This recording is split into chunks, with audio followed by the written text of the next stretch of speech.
Hey guys, Joe here, and today we are doing a showdown 3-for-all with 1911s.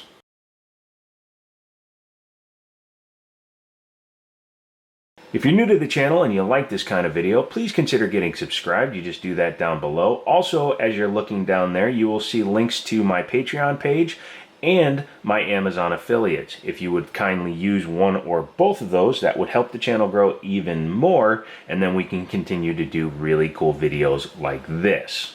As you saw from the Instagram posts, follow me if you haven't yet, I added this third 1911 to my original premise, which was originally just going to be about these two 1911s. This is a Para Ordnance Expert in stainless steel. This is a Ruger SR 1911 in stainless steel. And the original premise, or the original question I asked was, is there a difference between a $750 gun and a $1,000 1911? And as I filmed it, I realized that, at least in this comparison, no. So what I wanted to do was I wanted to grab a lower priced entry-level 1911 and then compare the three, because I think that gives us a little bit more to look at, a little bit more interesting comparisons. Just to let you know, this 1911 is on loan from Liberty Arms. Check them out. There'll also be a link in the description. You can get things through Liberty Arms and get 5% off by using Jimmini at checkout, J-I-M-M-I-N-I. I get no kickback for that. I just want to help out my friend's store. These two are mine. I'm going to save us all a lot of trouble here. And I'm going to say, I know that no matter what I say, you guys are going to either have paid a lot more or a lot less for these firearms. The only number we're talking about today is the original MSRP, manufacturer suggested retail price of these firearms. And not to be blunt, but these are not high points. These are not G2Cs. These are not your run-of-the-mill Polymer Wonder gun. They don't sell for that much under their MSRP on average. Now that that's out of the way, and some of you have already clicked off the video and have started sending me hate in the comments, let's discuss the original purchase prices of these firearms. This is a TAURUS Commander Size 1911, finished in a Parkerized black. It is a 4.25 inch barrel, which is the one major difference between the three firearms. MSRP on this gun was $595.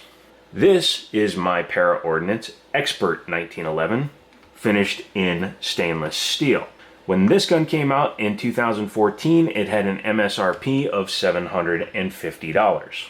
This is my Ruger SR 1911, also finished in stainless steel, also 5-inch, and this one is still currently available new from Ruger. The MSRP on this, and this is the cheapest one they make, is $940.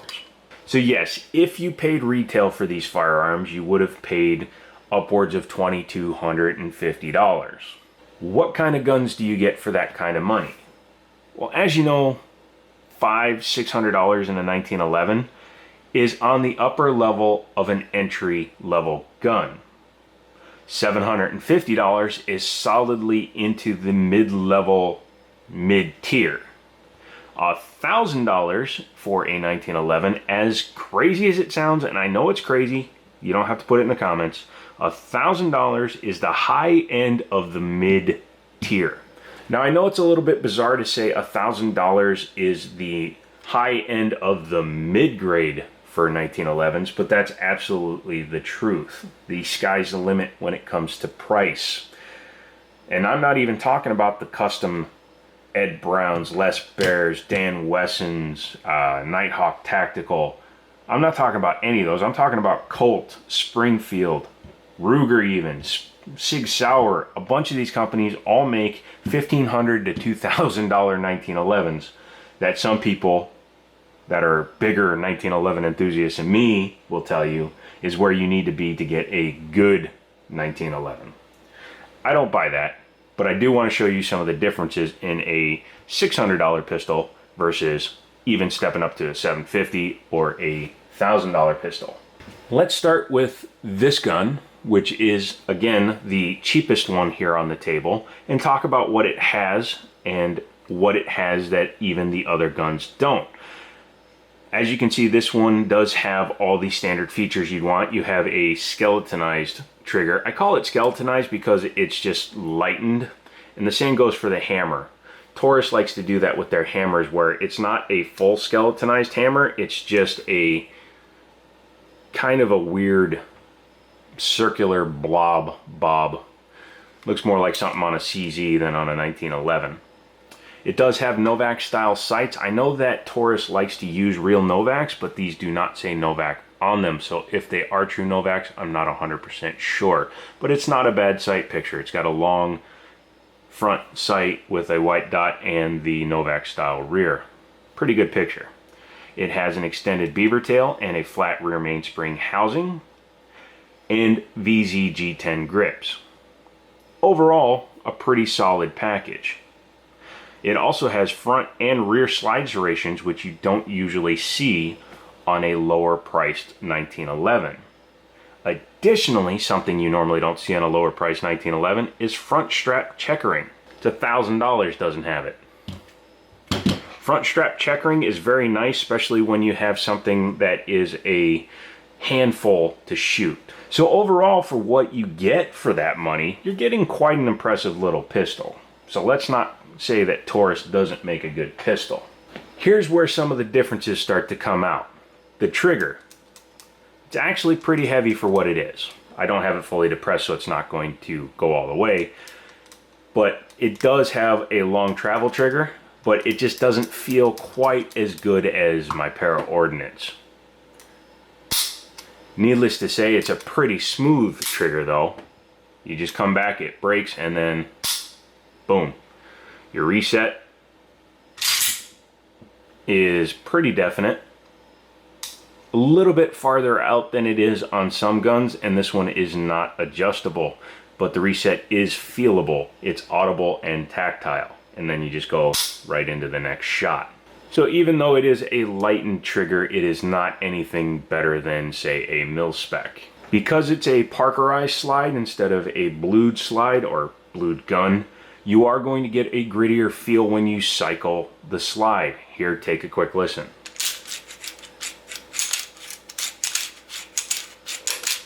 You can hear the material grabbing on itself as the slide cycles. That's curable, and I've done it in other videos, such as when I did the first 100 on the Rock Island I used to own, where I took all the Parkerization off both the rails of the slide and the rails of the frame. If you do that, you wind up with a pretty solid piece that is pretty smooth, especially if you put a nice bit of lube on there. Overall fit and finish of the gun is pretty nice. This one does have a full-length guide rod, which is not uncommon in commander-sized guns. I've seen it quite a bit. Magazines are, in this case, just a dull finish, but they are made by Mekgar, which is a pretty good magazine manufacturer. They make lots of OEM stuff. And they are drop-free. Let's move on to the next price point. It's a bit of an unfair comparison to compare that gun to this gun because, again, Para specialized in giving you a lot of bang for your buck. All Para 1911 Expert models were hand fit at the factory. All of them have match grade barrels. They have fiber optic front sights. They have match grade triggers.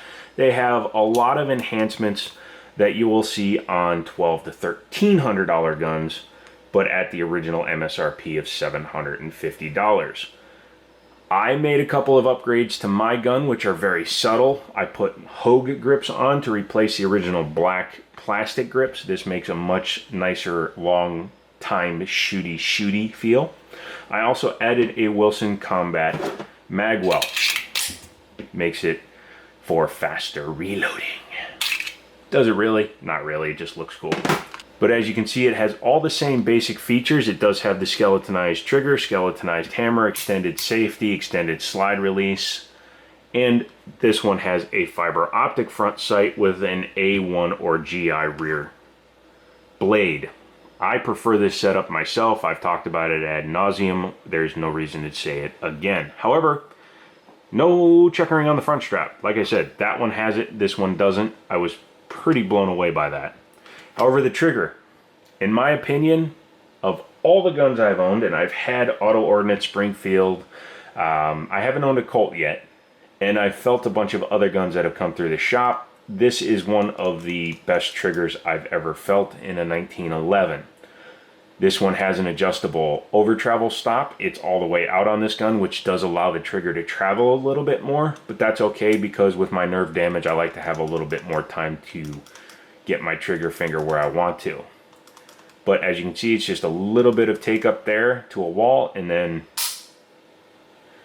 I mean, I could shoot this gun with my pinky if I wanted to. Reset is nice and short, very tactile, and it is much shorter than that gun. The trigger pull on this gun is about 3¼ pounds. On that gun, it's probably closer to 5½ pounds, which, again, not bad, but a little bit heavy in my opinion. Take a listen to this one as I cycle it, and yeah, it's a little unfair since this doesn't have parkerization on it, but a blued expert would sound the same.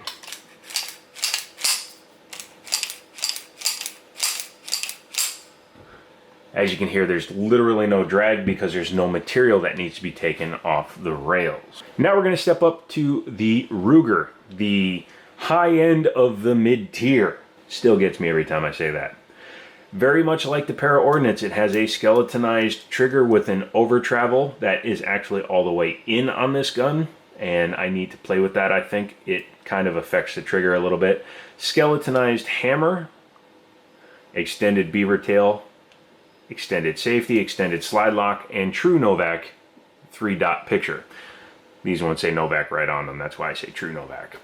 This one has wood grips with the medallions in them. I haven't shot it with this grip on it yet, but I don't anticipate it being terrible. It feels kind of like the Para's original plastic grips in terms of its toughness and the way that it feels. Again, no front strap checkering.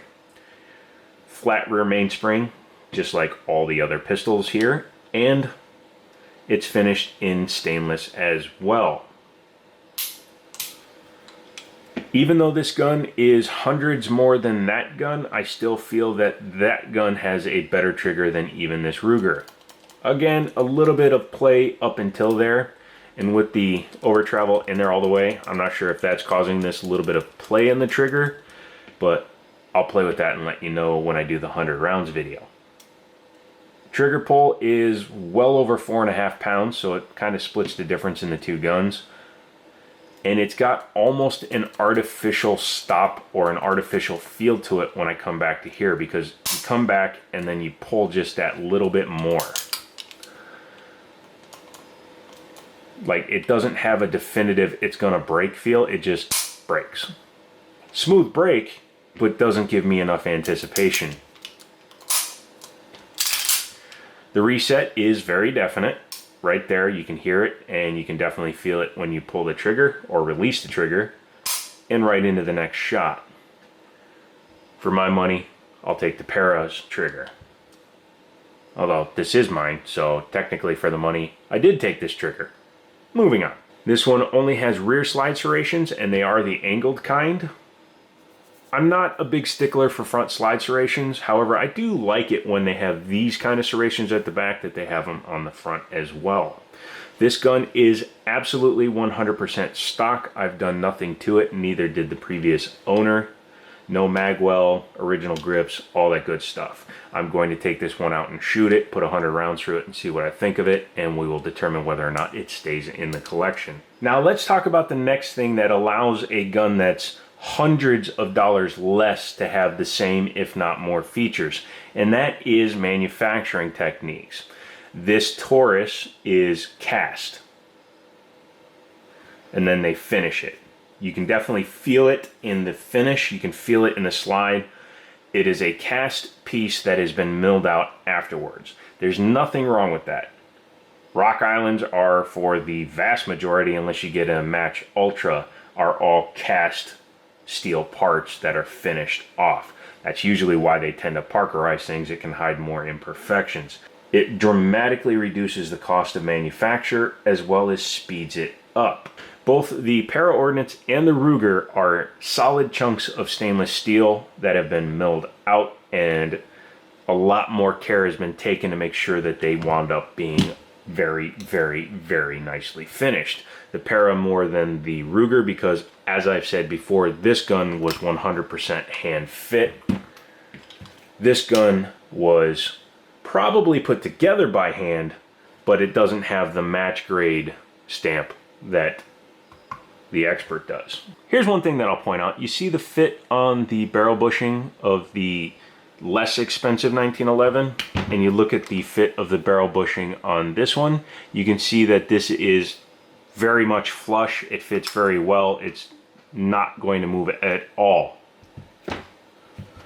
This one, because each gun is not made individually, has a little bit more play in it for tolerances for different firearms. It gives them more material to play with if they need to modify them when they're building the guns on the line. Now we've reached that part of the video that's going to be difficult to do because this is going to be subjective and involve personal preferences. And that question is, can you be happy with a $500 to $600 1911, or do you have to buy the $1,000 1911 to have a true and honest 1911 experience? My personal opinion is you can have a great experience with the lower price 1911 with one big caveat. And that caveat is you're gonna have to do some things to this one to make it as nice as this one or even this one. Not exactly the most fair comparison here, again, because technically this gun, in my opinion, is better than this gun, but this gun is hundreds more than this gun and many hundreds more than this gun. Confused yet? Yeah, me too. For the feature set on this Taurus, you're getting everything that most people would commonly do to them, but you're probably going to have to do some tuning. My pure experience from owning Parkerized guns is that they are not going to be as smooth as a blued or a stainless gun unless you do some work to the rails. So right there, you're going to be investing some time. If you don't like to do the work yourself, you send it out to a gunsmith, you're going to have to pay him to do it. You don't have to do it, but you're going to get a smoother operation by having smooth rails. This one already has things like the beaver tail and the extended safety, so you're never going to have to worry about doing that yourself. And it's very definite, and they work very well. A little stiff on this one, but it's brand new, so we'll forgive it. However, if you want a trigger that matches either of these guns, you're probably going to have to invest in a better trigger. 1911s are very much like Glock in that you can change literally every piece on these guns to tune them however you want to. So if you're going to buy this gun with the express intent of improving it, then it doesn't make as much sense. Then you might as well buy a gun that's already upgraded. Because these guns, especially my Para Ordnance, literally needs nothing. When I originally bought it, I was thinking I was going to have to do something with the rear sight and maybe flat top it so that I could put an LPA or a Novak style on it. But after shooting it, this gun is as close to perfect as I could ask for in a normal, everyday market mid-grade 1911. After shooting this gun, I will let you know whether or not I need to do anything to it or if there's any changes to be made. Quite frankly, I think the trigger in this one needs a little bit of work too, but this one has been personalized to the previous owner, so I will have to personalize it to me. With all those words that came out of my face hole, I think I've kind of actually reached a decision, and that is, if you're not going to mess with it, this is an excellent proposition. If you're going to mess with it, consider one of these. I know that's a little bizarre to say, but in the long run, you'll spend just as much on these as you will making this work as nice as these. So in conclusion, I guess the only thing I can say to you, the buyer, is buy a 1911. I feel that in the gun world, if you want to be taken serious, you have to own a 1911, a Glock, and a CZ at some point in your life. Not all at once, but at some point. And I've done that myself, and that's why I'm listing those three. Let me know in the comments what your personal preference is for guns you must own to be considered a real gun guy. Can't wait to read those. I'm sure there's going to be a lot. If you like this video, give it a thumbs up. Don't forget to comment, subscribe, share, and just kind of tell everybody on the street about me. More videos are coming in the firearms realm, including this one's going to the range, and I'll be doing a short comparison versus the Para Ordnance once we've done the first 100 in this one. This one is going back to the store. You can buy these online at libertyarms.us or come visit us in Harrisonburg, Virginia, and we'd be happy to sell you one in person. I'm going to get out of here because tomorrow morning these two are going to the range and I need to have my eyes not be as bloodshot as they are right now. So, as always, I'll talk to you later.